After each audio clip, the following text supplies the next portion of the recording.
So, well, let's start off with the man himself, Snapper. I mean, this is a horse who, I mean, over 1.88 million in earnings. He's been all over the place. He's still going. Just talk a little bit about, first of all, how we went this morning, and also just, the longevity that he's been able to have throughout his whole career. Oh, he's just been so great to have in the barn since he's a 2-year-old. He's got that big blaze face, and everybody recognizes him. And he's still a professional. He's likes to work and still enjoys his job. So it's just fun to have him in the barn.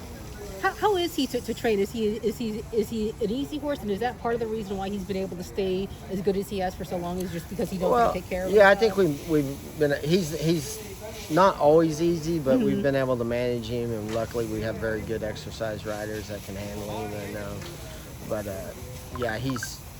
he knows how to take care of himself, and he's light on his feet and very sound horse. He ran a big race here in his last race at Santa Anita. I think he gets beat ahead or something, 6.5 down the hill on turf. How is he doing this year versus the past couple years? And also, what's his best distance and surface? Because he's... Snapper, he doesn't really care. He'll run on turf or dirt. And, I think he was competitive in the dirt mile in Dubai. And, I mean, he's had good races on the dirt. So, there should be plenty of pace in the race. And, we'll see what happens. He shows up every time. He got a little freshening over the summer. So, had his first start back at Kentucky Downs where he won. And, second the other day. So I feel like Snapper's pretty fresh coming into the Breeders' Cup. Well, you said he doesn't care the surface, but you mentioned Kentucky Downs. That is one surface, though, he definitely has a strong opinion about.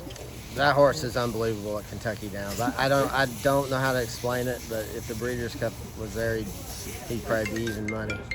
First horse to win 3 stakes at Kentucky Downs, and they were 3 different stakes. Yeah, I mean, he's just, like I said, he just loves the place. I don't know how to explain it, but it's definitely his course. You also had, obviously, Max Clairiere going through his last paces this morning, and said, what were you looking to see from just him? What we got from him. He's a very straightforward horse. Max is, we were talking about how easy he is to work. He'll just go out there and do exactly what you ask of him. And he's just been a real professional. And I think what we figured out about Max is that he kind of likes to walk out of his own stall and run. And, he didn't ship well at Pimlico after, Saudi. And, I think turning the corner was when he went from Pimlico to Belmont and settled in and actually, ran a great race, only horse to beat Mystic Guide this year, and come back and backed it up, when he shipped into Saratoga and won. So when you've got a horse who is that talented, but he's having trouble kind of getting back, back on form, was there any point where you lost faith in him, or question if he would be able to get back to that level?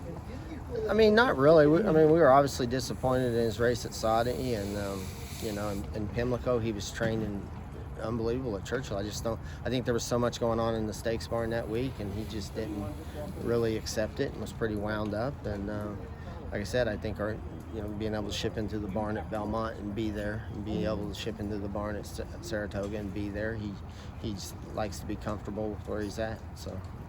Well, one person who hasn't been able to walk out of his own stall in months is you. You've been on the road since when? Well, I went to a wedding, so I spent one night in my bed. So I think I've been in a hotel since September 17th. Yeah. And before that, you were at Saratoga. So you're home in Louisville. Yeah. It's been... Yeah. So, one of these days I'll see it again. One thing about racing, if you're traveling, that's usually a good thing. And Steve's a big believer. You all are a big believer in coming out here early. Even though it's not at Santa Anita, these horses were at Santa Anita, and then they shipped over here as soon as I guess you could get in here, huh? Well, we've always, we've won 4 Breeders' Cups out here. Gunrunner won the Classic here, 3 at Santa Anita. So it's worked for us in the past. It kind of works out because they kind of all had races at parks, and Max won on Labor Day at Saratoga, so Labor Day weekend. So it just kind of worked. You're going to have to ship them anyway. You might as well just ship them, twice for this matter instead of 3 times. talk a little bit about Clairiere. She seems like one, obviously, we know who the big favorite is, but the way that she's been coming on lately, she feels like one who could maybe upset things a bit. You know, we're just really impressed with how she's, progressed this fall. She's very forward in her training now, and she was very impressive working at Santa Anita, the couple works that she had over that racetrack, and looked good here yesterday. So I mean, she's in great form and great health, and just needs, she comes from off of it, so she needs some things to go her way, of course, but they all do. Should be some pace in there on paper, though. Yeah, I mean, like I said, she just needs some things to go her way, but I think the talent's there. Scott, when did you guys know you had something special with Echo Zulu? They separate themselves pretty quick at that age, but I think she's continued to progress. I think her works at Santa Anita, she found some separation in her and her workmate, and I think she's going to move forward. How exciting was it to get a gun runner filly like that? We've had 2 Grade 1 winners by gun runner, and the horse is just killing it right now, and luckily Ron and Three Chimneys it's been a great association, and hopefully in the future we get a lot more of them. Do you see similarities in her with gun runner?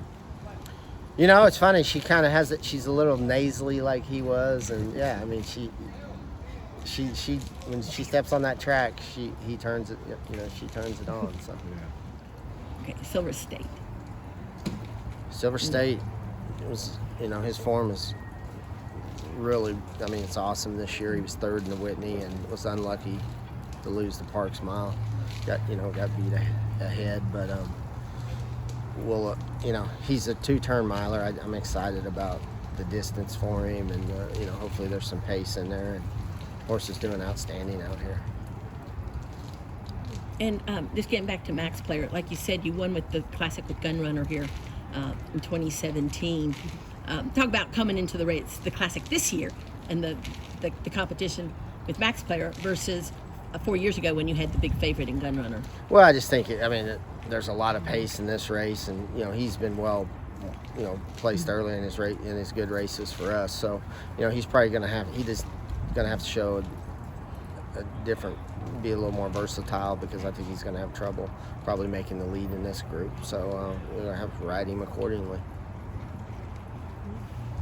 Again, you've had a lot of really fast horses. You all admire fast horses, and he's the prototype. He's just turned into an awesome physical. He's capable of doing sub 44 quarters, and he just keeps going. He's got a really, really high cruising speed, and the fact that he gets his last 2 races have been 6 furlongs. I think that's what he's been dying to do, and it's fun to get to run him at that distance.